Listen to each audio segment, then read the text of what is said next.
This is a series of videos in which Philip Maris interviews Dr. John Ricketts, the author of the book Exceeding the Goal: Adventures in Strategy, Information Technology, Computer Software, Technical Services, and Goldratt's Theory of Constraints.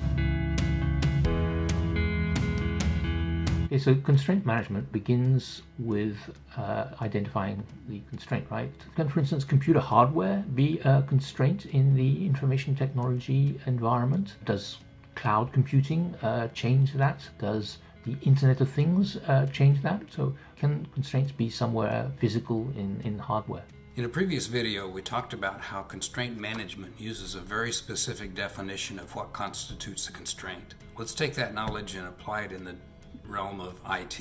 Yes, a machine can be a constraint, that is hardware, and machines often are in manufacturing. Computer hardware is just a high-tech bit of machinery. It can be a constraint, but to be a constraint it has to be what restricts return on investment and growth. Bear in mind that enterprise computing is the opposite of personal computing.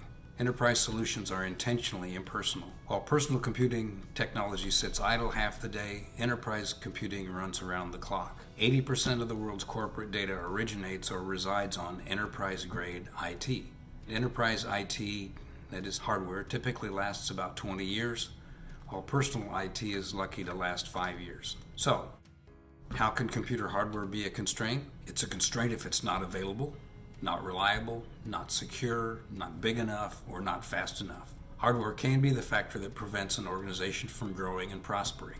Two trends, however, are moving us away from such hardware dependency, except during occasional outages. First, hardware has been virtualized, which makes one device act like multiple devices. When one virtual machine fails, the others keep running. Second, hardware is being deployed in cloud computing, which means the cloud vendor is responsible for servers and storage. In this case, hardware is more likely to be a constraint for the cloud provider than for the cloud customer. That being said, there's another trend that may be making certain organizations more constrained by hardware, and I'm referring now to the Internet of Things.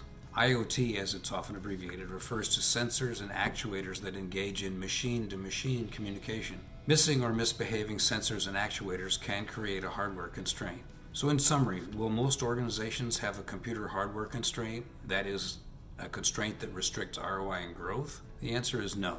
Can some? Yes. But for hardware to be a constraint, everything else has to have spare capacity. So we talked about physical hardware constraints, and we're now going to look at other possible areas in which constraint can be if you're applying constraint management or theory of constraints. Thanks.